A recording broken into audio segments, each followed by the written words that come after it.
How would you know if we start talking about old village temples and how we worshipped them, how we went and what kind of food we ate and all that? You think the culture of a people is confined to the temples that they build or the universities or the cement and the stone blocks, buildings that they build? Culture is the people, how they practice it.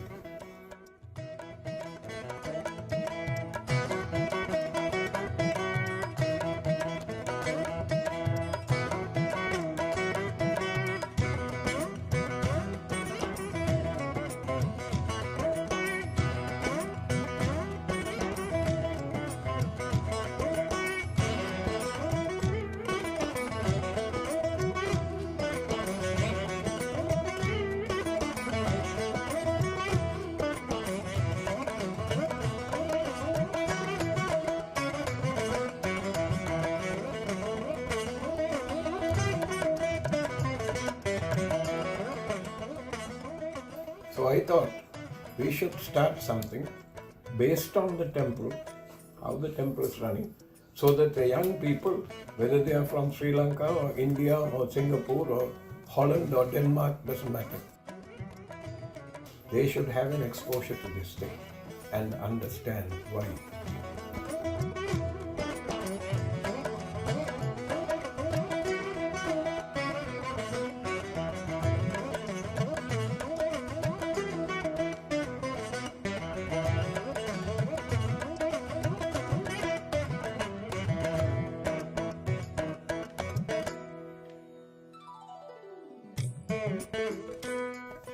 And what is the symbol of a Saivite? The vibhuti, isn't it?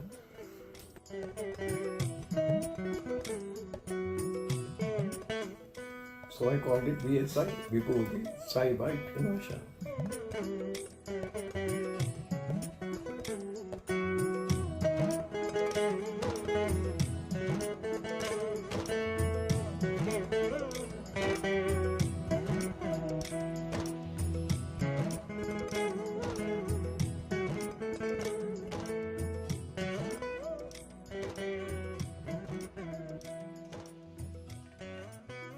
and it was started to teach kids like you the culture, the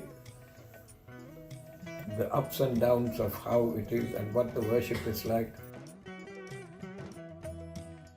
how they dress, how they ate. पूर्णे सदा पूर्णे शंकर प्राण वल्लभे ज्ञान वैराग्य सिद्ध्यर्थं भिक्षां देहि च Parvati.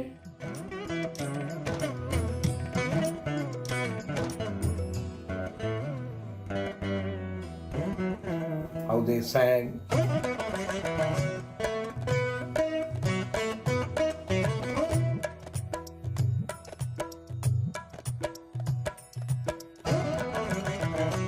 And Vibhuti also means the grace that comes from a deity.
Shri Matre Namaha.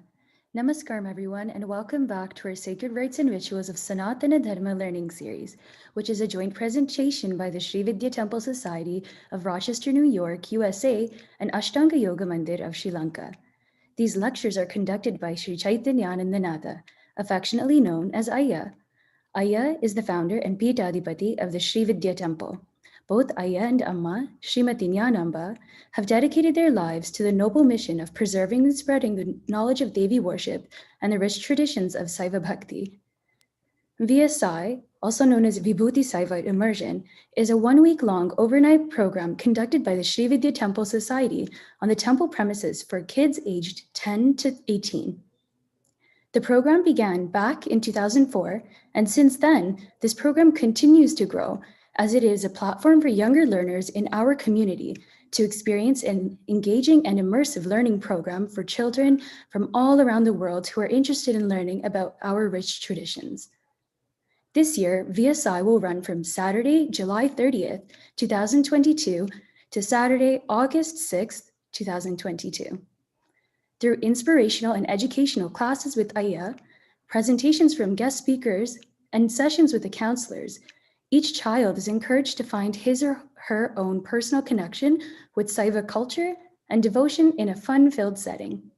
If you are interested in registering your child for the camper program for children ages 10 to 15, the registration is now open and spots are limited. There are a few upcoming festivals and events taking place this weekend at the temple. Tomorrow, the temple will be observing Chitra Purnami in honor of the departed maternal ancestors. Group Shraddha Tarpanam will be performed at the temple. If you would like to perform the Tarpanam at the temple, please be sure to visit our website for more information.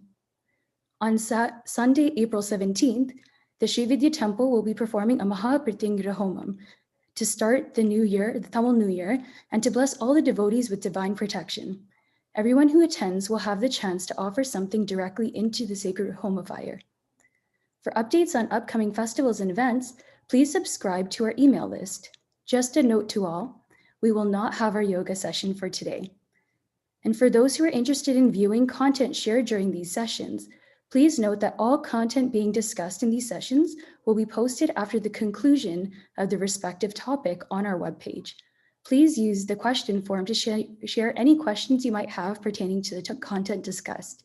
For those viewing our live stream, our question form can also be found on our webpage, which is srividya.org/aym-lectures. At this time, we will hand it over to Aya to begin today's session.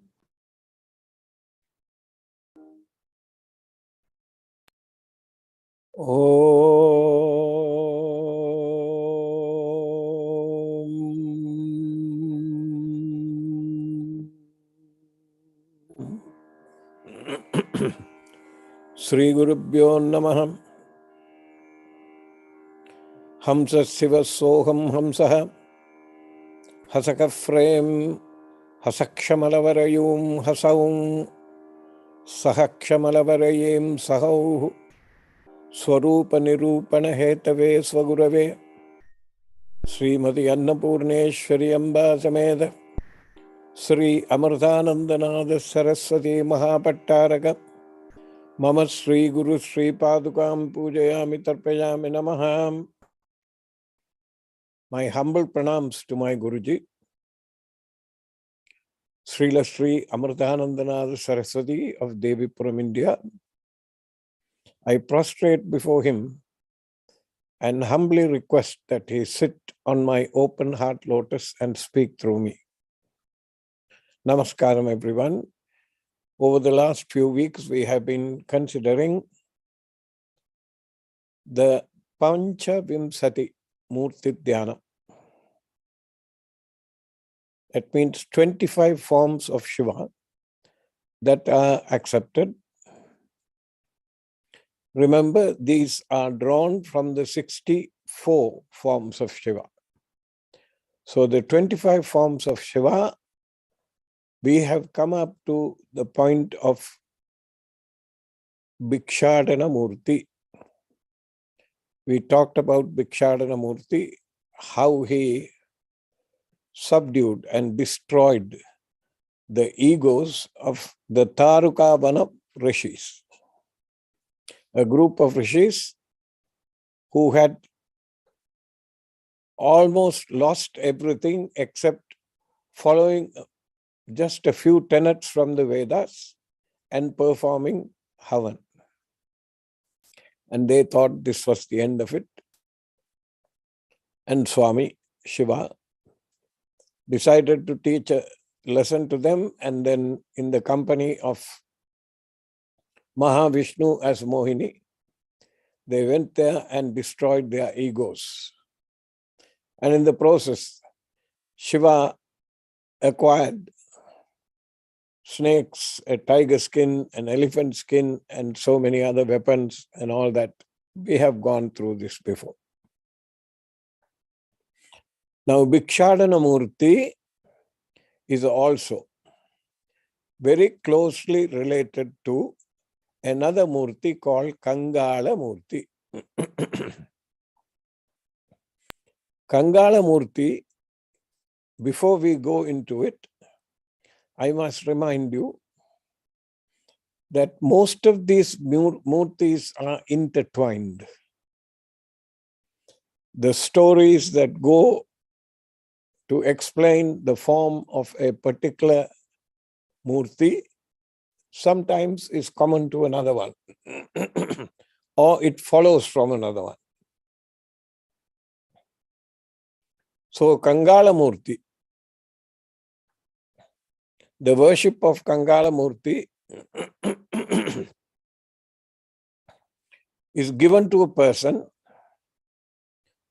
who has now given up the earthly pleasures. All the earthly pleasures of this person have been given up. That means he's at a point where he is detached from everything. And before detachment, a state must come called Vairagyam,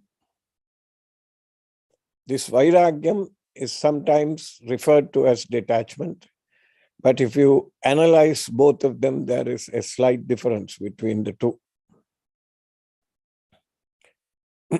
Therefore, in the Kangala Murthy, you will not find the Devi's presence. The Devi is not present there. And Shiva carries in his hand a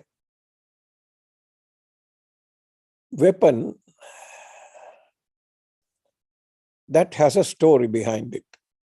And as usual, he is shown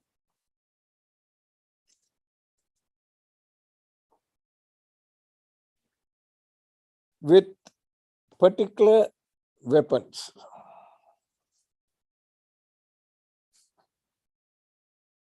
Now, Kangala Murthy is always displayed. The word Kangalam means bone, has another meaning.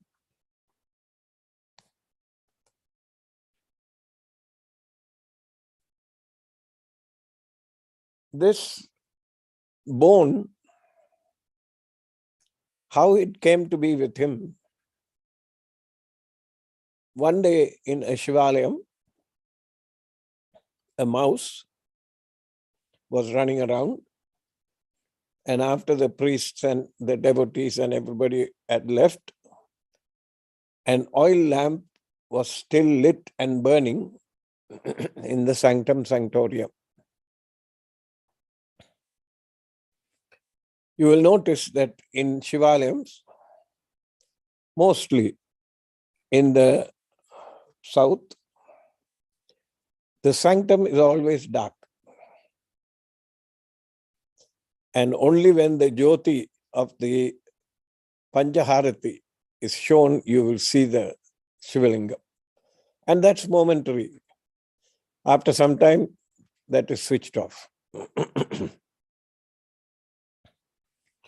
And directly behind the Shivalingam, there will be a mirror, a series of mirrors arranged in a particular form, like a lotus, so that when they show the Harati, the reflection of the Harati is seen in the mirror. And the sanctum is illuminated. This is typical. But after the Harati is over, there will be two lamps on either side of the Shivalingam. That tradition is followed even in our temple. These two lamps will be burning. And the rule is that they should burn at eye level. They will decorate the Shivalingam with vibhuti and draw eyes on the Shivalingam. If you go further up north in India, you will find actually the Shivalingam actually has eyes. They have made it with eyes. They had to be at eye level. So one of those lamps was burning in the middle of the night. A mouse climbed down the chain, and this lamp was about to go off. So it used its tail to push the wick forward so that it will become light. And this selfless, unthinking, there was no thought behind the thing. The only thought was the lamp was going to go off, so it helped the lamp to be a little brighter. It pushed it. That little act gave it koti punya. That means benefit of having so many things, so having done so many positive things. And Swami caused it to be born as a king in the next birth. And this king was born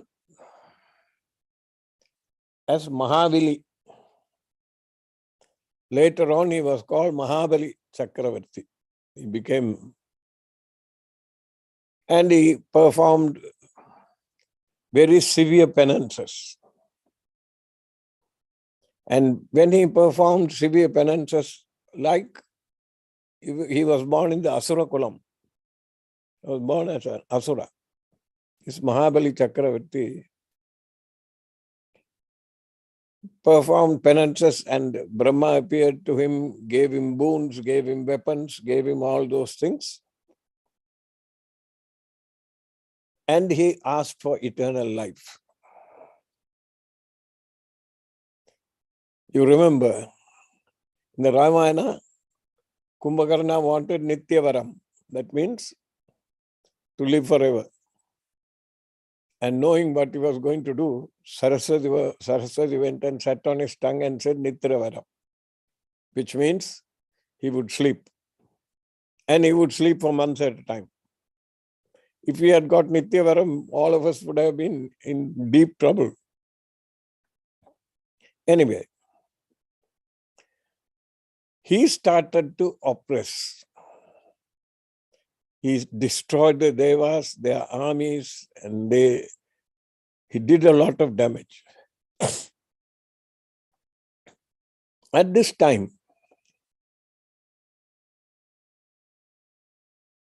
in the forest, there was a rishi.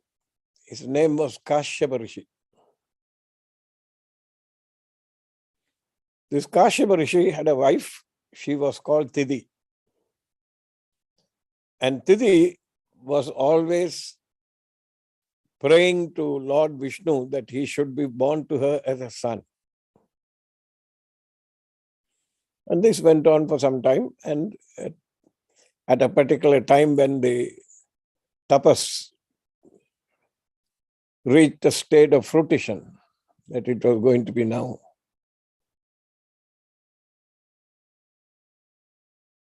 Mahavishnu was born to the couple. And he was born as a human being, very short. He was born a dwarf. So he was called Vamana. Now, one of the reasons why I have these discussions or, talks with you is so that we can explore side streets in a story. You know that there are 10 avatars accepted of Vishnu. Machakurma Varahascha.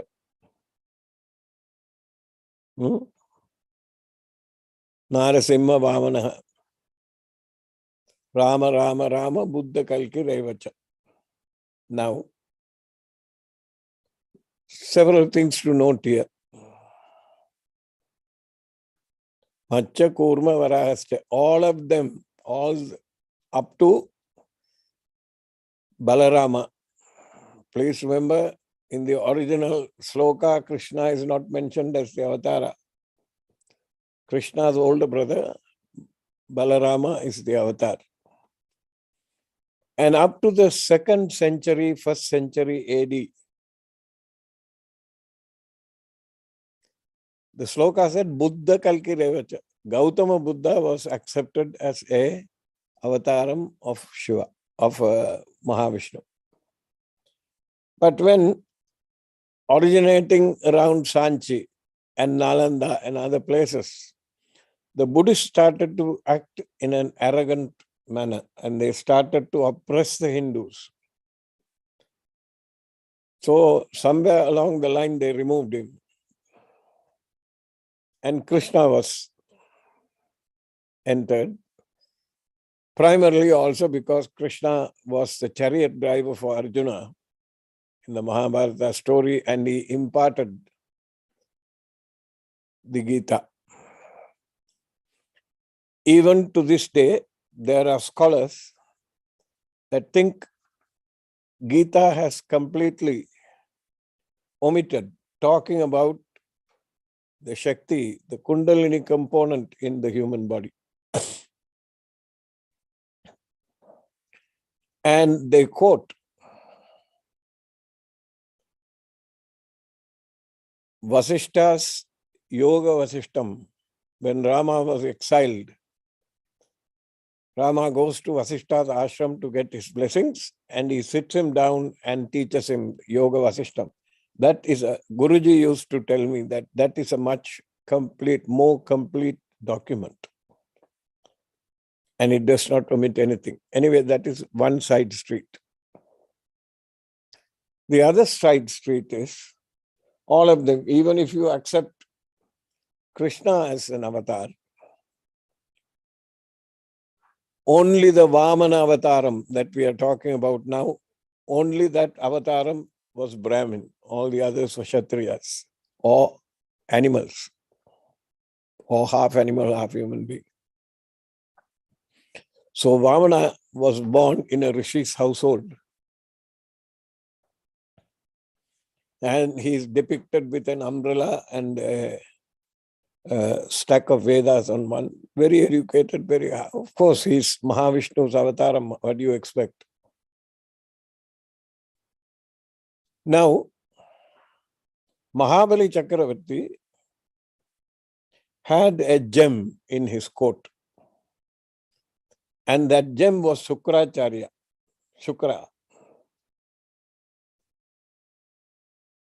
Brihaspati was Devaguru.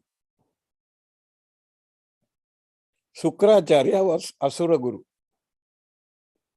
He taught all the Vidyas and everything to the Asuras. And also, along with that, there was a mantra called the Sanjeevani mantra. If somebody dies, if you use that mantra, that person will come back to life.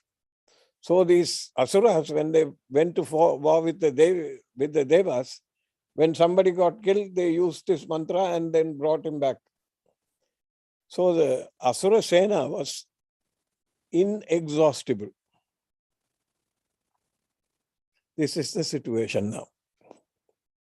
He started to oppress the Devas and all that. And when they went to complain to Mahavishnu, he promised them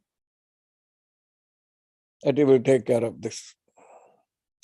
Now, one day, he walks up to Mahabali Chakravarti's palace. And he's a Brahmin, learned Brahmin.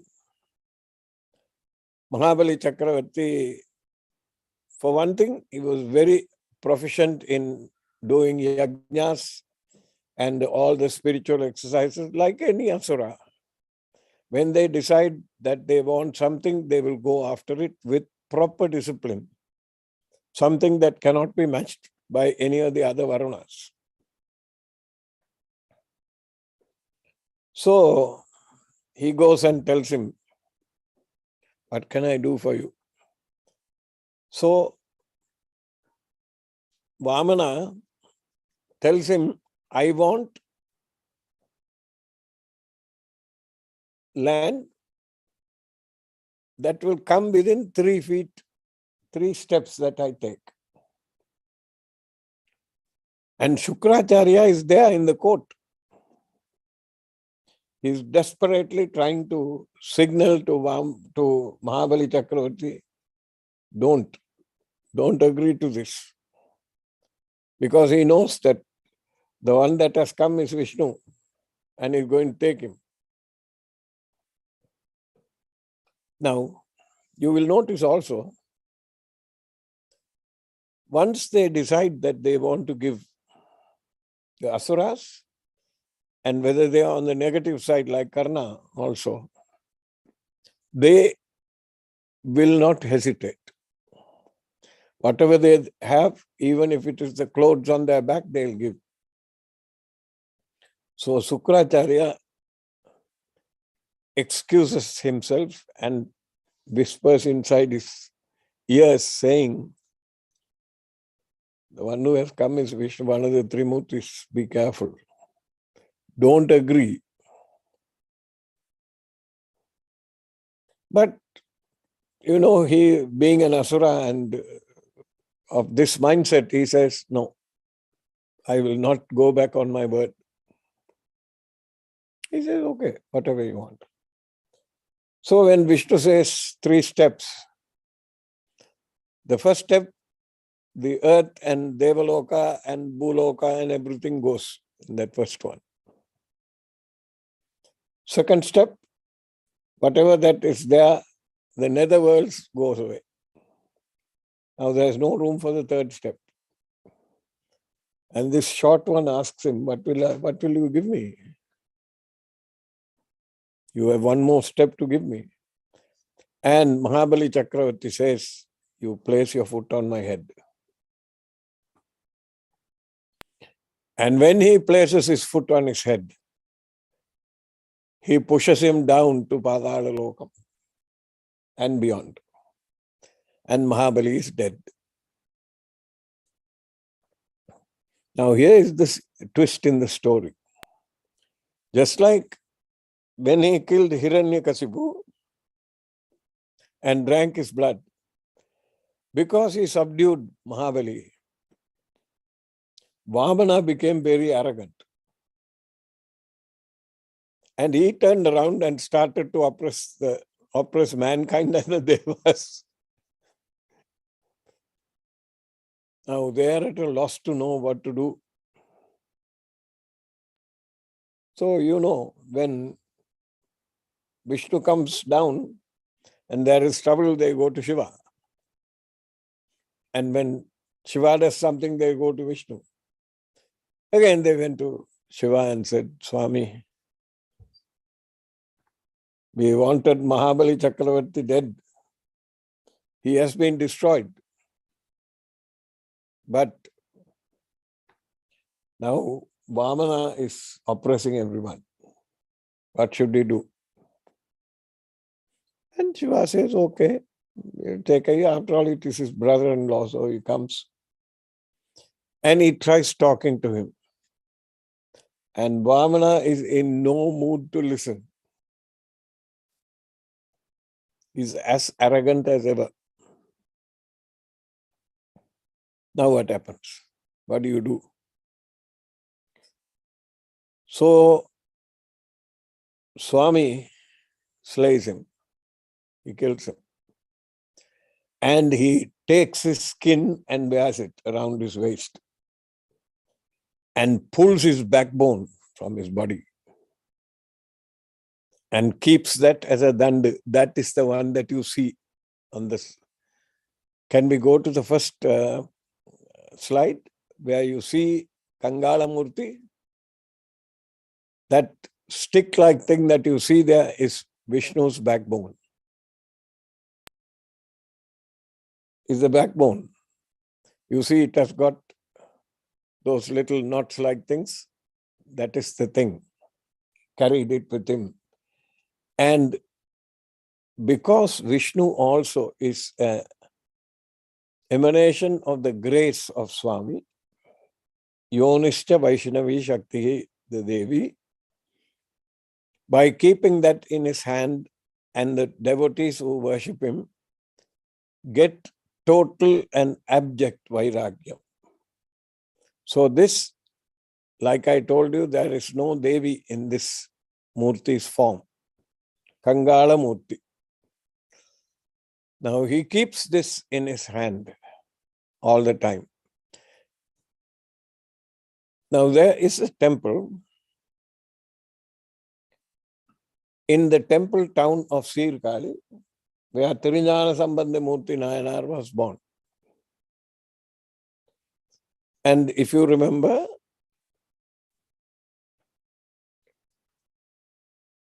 there, that's the point from where creation of the universe is supposed to have taken place. And the Murthy that is on top of the hill, when you go up, has no weapons in his hands. He is called Thoniyappar. And he is also known as Sattainadar. If you worship him in that place, if you worship the guy, in that, if you worship the Murthy there, you will get all the doshas for Guru in your horoscope cleared. And you have to worship him with a flower called Nandyavattai. Nandyavatta flowers. I don't know what they are called in English, but they look like multi-petaled jasmine flowers, but larger. Nandyavartai, it's called. That Nandyavartai comes, and this Nandyavartai is one you have to use for worship, and you have to worship him for a prescribed number of times. Now you will see the form of Kangala Murthy is mentioned in Amsud Bodha Agamam, Amsud Beda Agamam, Kamiga Agamam, Karana Agamam, Silparatnam. He is depicted as in some temples with his right foot forward. In his jata, he has Umattampu. What is Umattampu? Umattampu is Datura, one of the most poisonous substances known to man. So he has that on his hair. And of course, the cobra and the crescent moon. In his ears, he has kundalam on one side and shankapatram on the other side. A shank is hanging from there.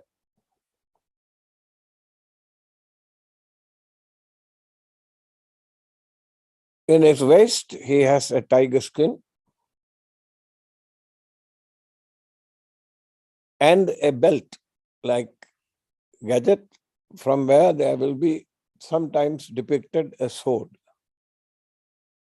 And in this diagram, in this drawing that you see in front, the Trisulam is nowhere to be seen, but he has a Trisulam. And the Trisulam is held exactly like Bhikshadanar on his shoulder. Like this he holds it. Now, in the Bhikshadana Murti, the Trisulam is empty. But in Kangala Murti, the Trisulam has the dead body of an Asura.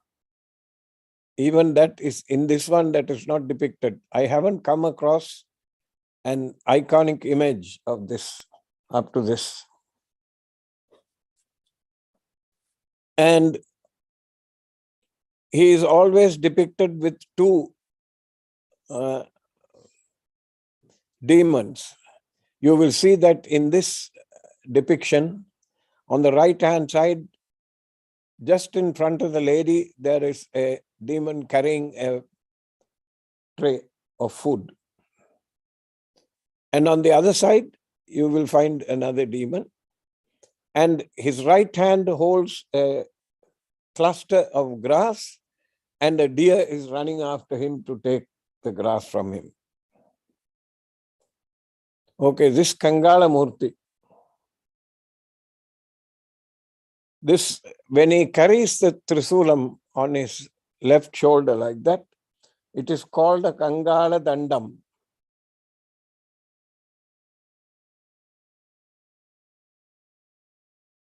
It's called a Kangala Dandam. And in some places, they show a bunch of peacock feathers on the Trisulam. I haven't come across a depiction of what it is like, why it is like that. I haven't.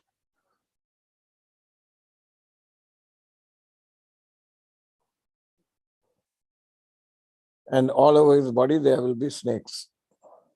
Now,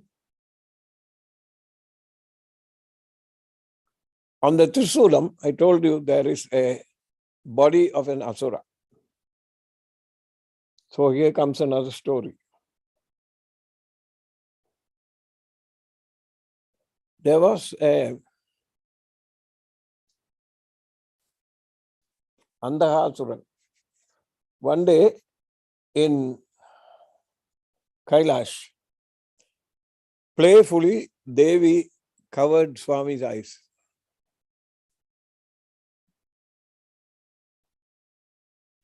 Now, it was only momentary in Kailash.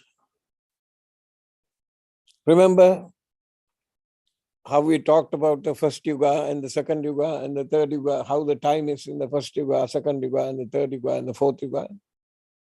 1 hour in our yuga, Kali Yuga, is equal to maybe 100,000 years or more in the first one.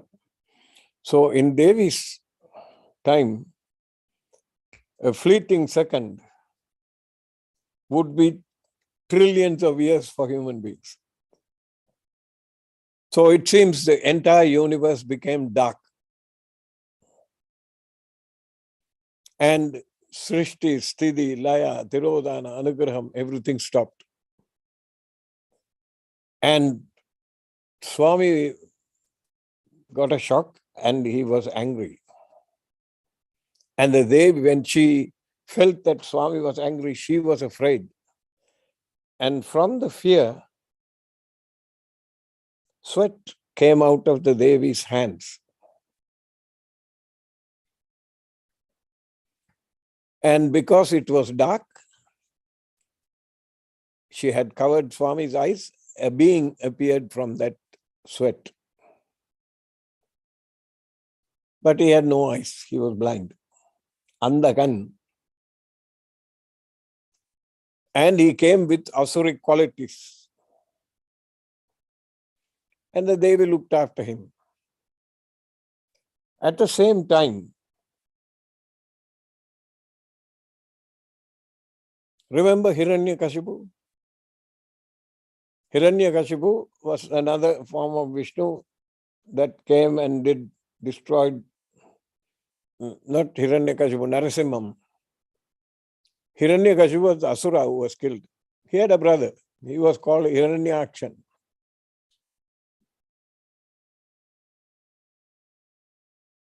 Now, this Hiranyakshan should have been the king. But because he was born of a blind person, Andakan, just like Dhritarashtra in the Mahabharatam, he was not given the throne. So he was upset about it. All right. And this Andakan started to do penance because that was the only option for him. And he got blessings from everybody. Brahma appeared.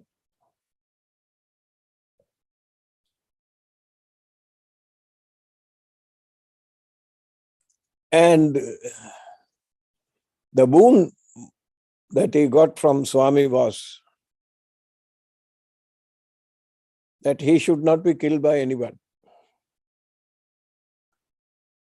And again asked for Nityavaram, long life. He said, I can't give you that, but you will have strength. So he thought he will outwit Brahma and told him, okay, if I have to die,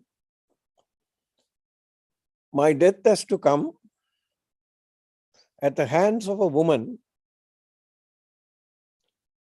who would be my mother. Okay. Who should be my mother, and I should get attracted to her, thinking that will never happen. But he didn't realize that because the sweat came from Devi Parvati's hands, that she was already his mother. So Shiva took this and went and stayed in a cave as an old man.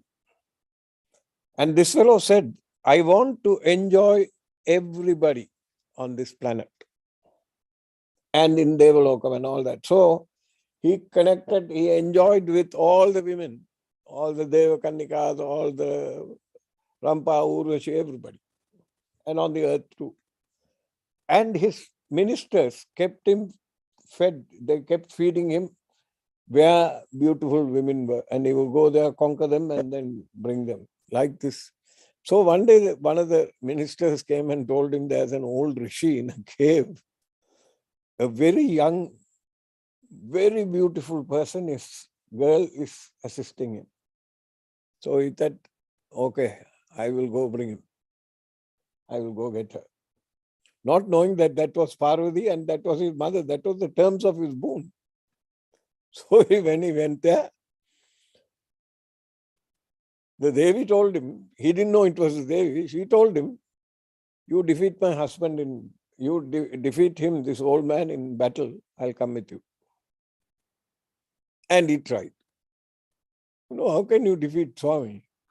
But it is said that it took quite some time for Swami.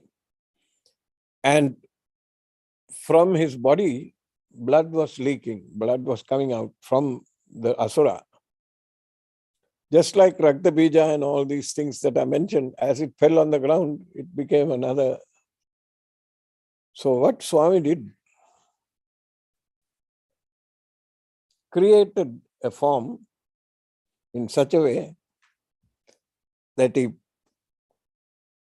pierced him with the Trisulam and took the body and slung it over his left shoulder. And the body is now hanging. And it is said for 1,000 Deva Varshas. What is a Deva Varsha? 1 day for us is 1 minute for them. 1 year for us is 1 day for them. Like in the Pitrulokam. So for 1,000 Deva Varshas, Swami was carrying this. And the blood was coming.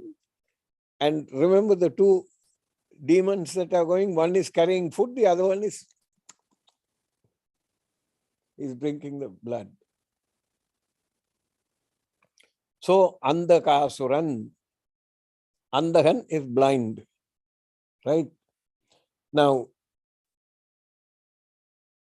next to Velur, there is a place called Virinchipuram, Markabandishwara Temple.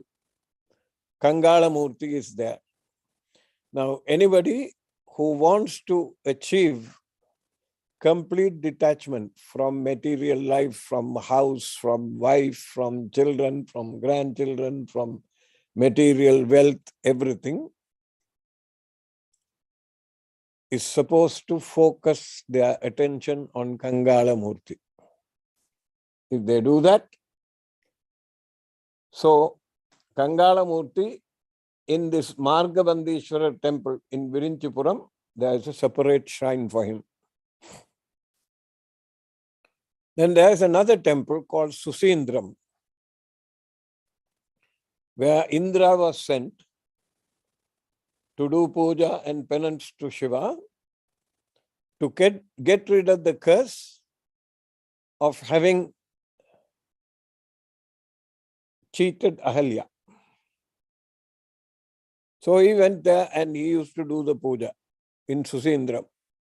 Here is another side street. In the Susindram temple, even to this day, Ardha Jama Puja is supposed to be done by Indra.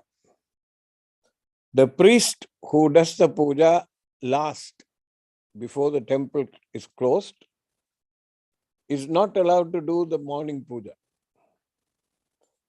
Because once he finishes puja and all the puja patrams are kept there, when he comes in the morning, he will see that they have been displaced, moved. After he finishes puja in the sanctum, he will close the sanctum and go. It's called Nadasatra. He is not allowed to do that. So in Susindram, there is Kangala Murthy there. And then there is the most popular one is called Tiruchangatan Kudi. Tiruchangatan Kudi is close to Tiruvarur. That's Tiruchangatan Kudi temple. Uttara Pasupadishwarar temple, Tiruchangatan Kudi, Tiruvarur. This is where it is. The Kangala Murthy is located here. Okay, that is one of the temples. Tenkasi. Then there's another temple called Tarasuram. And in the Tirunelveli, there is a temple, very famous Shiva temple called Nellayapar. In there is a huge Murthy of Kangala Murthy. Huge Murthy is there. But it is not made of granite, it is made of chunam. And what is peculiar in this temple is there is an Utsav Murthy for Kangala Murthy there in the temple. That means there must have been some festival where he was taken out in procession. Right?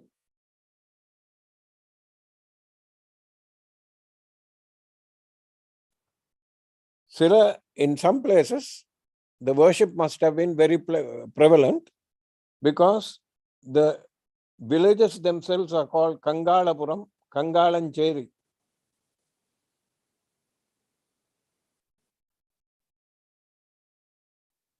And in some houses in the villages, even to this day in Tamil Nadu, you will find in the village houses a wide-mouthed brass vessel called Kangala. Right?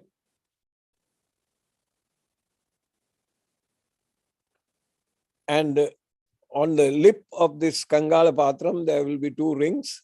So you can put a stick through the thing and carry it like a kavadi and go. And offerings are carried to the deity there. And there are a group of Saivite devotees, especially in Karnataka. They are called Veera Saivas. They hang a Shivalingam around their necks, both men and women. And every day before they eat, that lingam is taken and kept in the hand, and they'll do abhishekam with the water and offer the food that they're about to eat to it, then put the lingam back to where it belongs and then eat the food. Today, even to this day.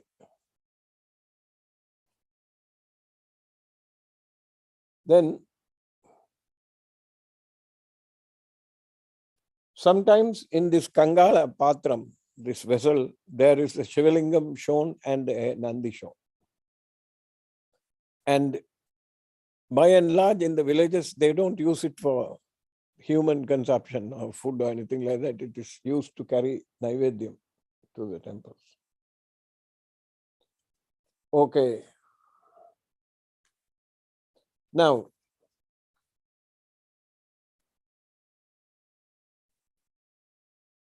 question time. Kangala Murthy is completed today. Questions? The first question is, why is it that the 2 lamps should burn at eye level to the Shivalingam? Because the lamp is supposed to be viewed by Swami.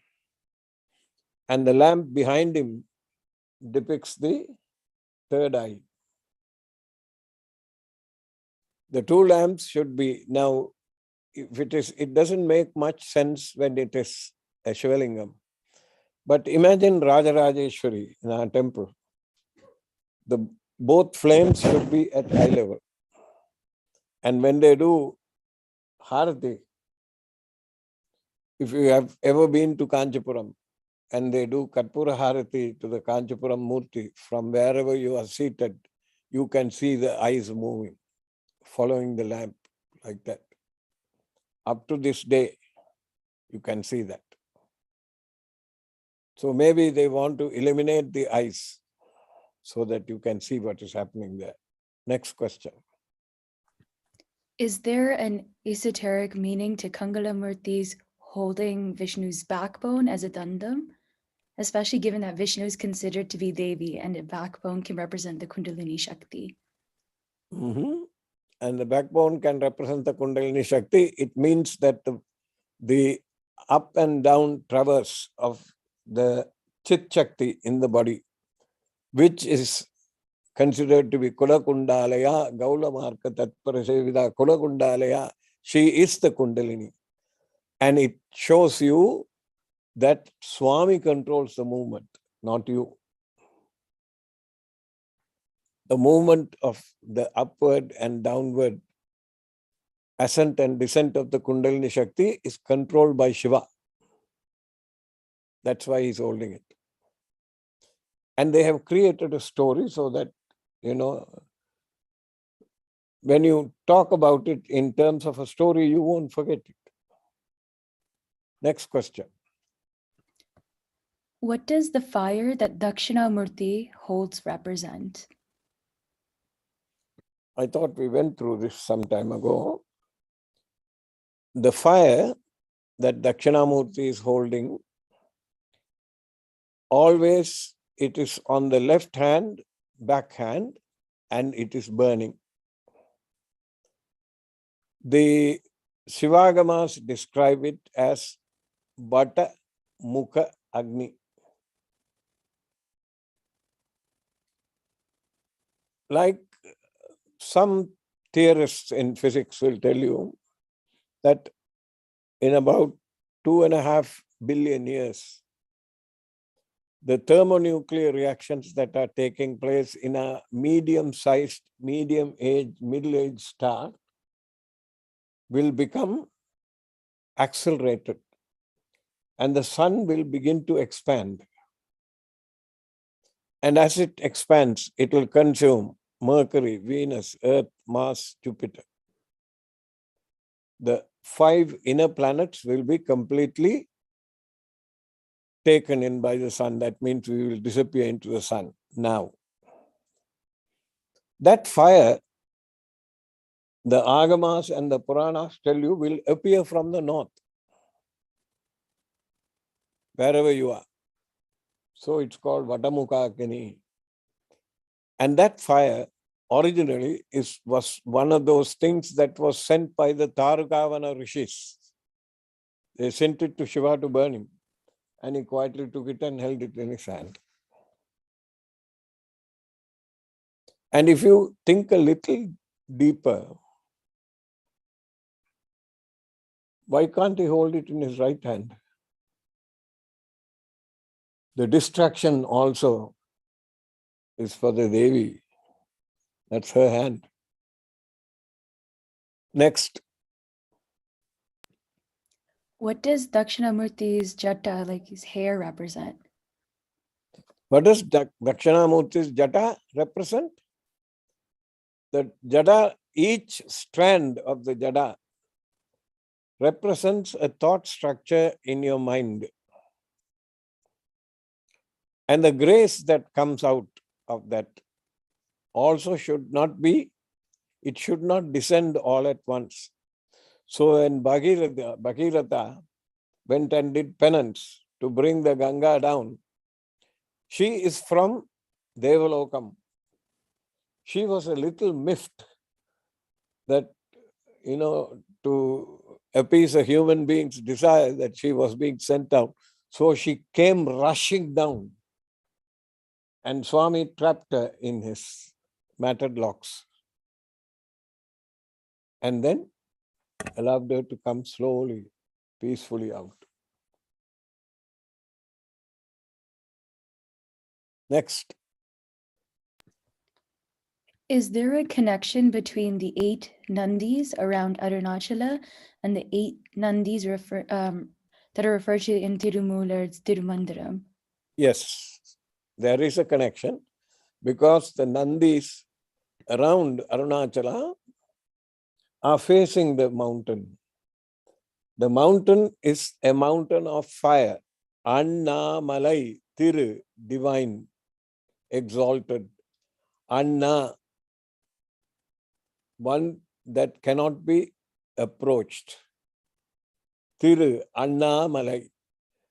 That Anna Malai, if you look at it, and if you look at the geological history of that mountain, it must have been a volcano. Because even to this day, the rocks on the mountain, and when they're analyzed, you find sulfur content is very high. So this is the one that They represent the 8 different tantrams that are mentioned in Tirumular.